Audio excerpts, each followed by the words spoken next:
Good afternoon. Thanks for joining.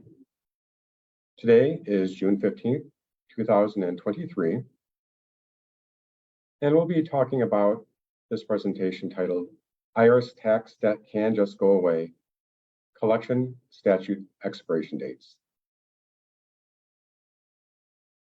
My name is Tom Toth. I am a staff attorney at the West Michigan Low Income Taxpayer Clinic at Legal Aid of Western Michigan. And before we get started, I want to mention that this is informational only. This is not personal tax or legal advice. Now that we got that out of the way, let's get started. IRS tax debt has an expiration date. The collection statute expiration date, pronounced CSED for short, is the last day the IRS has to collect a tax liability. The CSED is normally 10 years from the date an amount is assessed. And assessed means when the IRS determines how much you owe and the amount is officially recorded in the IRS systems. Sometimes a CSED can be extended to be greater than 10 years. For example, if you file for bankruptcy, if you apply for an offer in compromise, if someone applies for innocent spouse relief, a request is made for a collection due process hearing, or the IRS sued you for the debt and got a judgment. CSED is part of federal tax law. This is for those of you who say this is too good to believe. This can't be true. The CSED is part of the Internal Revenue Code, and it can be found at IRC section 6502 titled Collection After Assessment.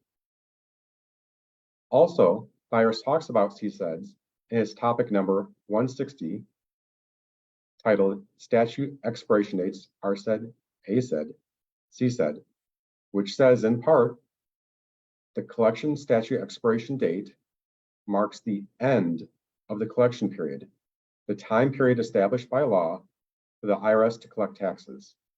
The CSED is normally 10 years from the date of the assessment. So this is real. It happens every day. The IRS has to write off some debts because they can no longer collect.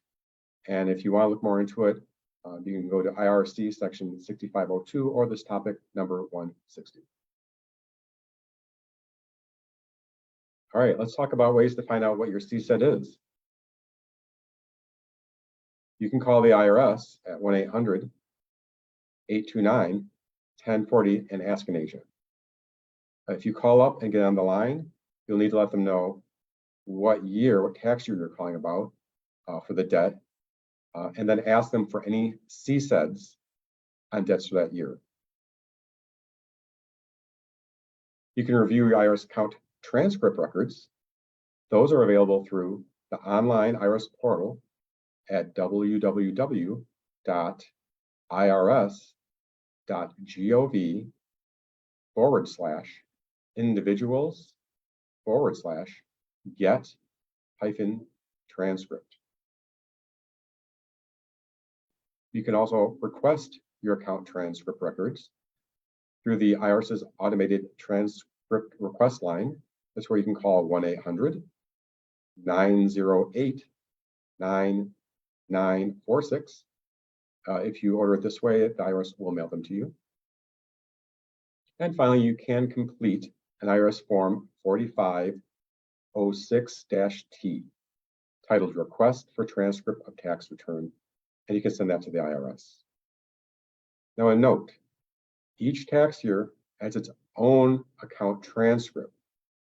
So if you have different years that have debts on them, you're going to have to get transcripts for each of those tax years.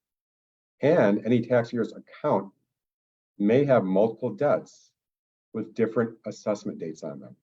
So unless you know all actions that have happened on your tax account, and transcripts might not show all of them, it can be challenging to calculate CSEDs from just assessment dates alone.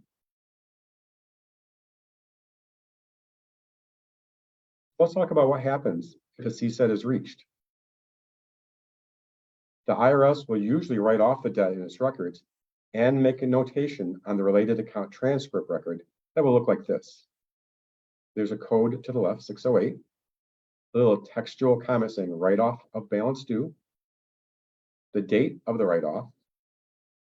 So this one looks like it's truncated. So I think the 2023, the copy paste that came off. So there'll be a date, and you'll see a negative amount, which is the amount being written off. Also, the IRS should stop collecting on the written off debt, and the IRS should release any liens filed in relation to the written off debt. There's a caution though. When a CSED is reached, the IRS can't start any new administrative or judicial, the court collection of the debt. But if the IRS levies what's called your fixed and determinable right to future income before the CSED expires, then the IRS can keep taking payments from the levy beyond the expired CSED date. For example, if the IRS starts taking 15% of your Social Security benefits before a CSED is reached, it can keep taking that 15% even after the CSED date is hit. So when you think about fixed and determinable right, these are things like Social Security benefits, maybe you get annuity payments, things of that nature where there's an amount you have a right to in the future and you know the amount you're going to be getting. So what are the takeaways? Well, one, if you have a federal tax debt that is several years old, you should find out what the CSED is and factor this into any plan you may develop for addressing delinquent tax debts. And second, be alert to any attempts by the IRS to start a levy on your future income, because such levies can continue past a debt's CSED. And you should know that you may have IRS administrative options to stop such levy before it's put in place. So pay special attention if the IRS intends to levy your future income. There are some resources we have here where you can delve into this more deeply. You can look up the Internal Revenue Code, section 6502, at this top website, which is www.lawcornell.edu, US Code text 266502. You can also go to the IRS topic number 160 at this link. We have a link to the Taxpayer Advocate Service, where they have a tax tip about understanding your CSED and the time the IRS can collect taxes. There's also a link here to an IRS website where taxpayers can order the transcript records. And finally, there's an IRS website on how to avoid a levy. Are there any questions?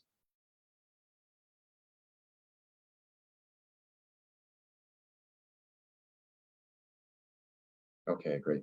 Well, thank you for your time. It's been a pleasure to share this information, and have a good day. Bye now.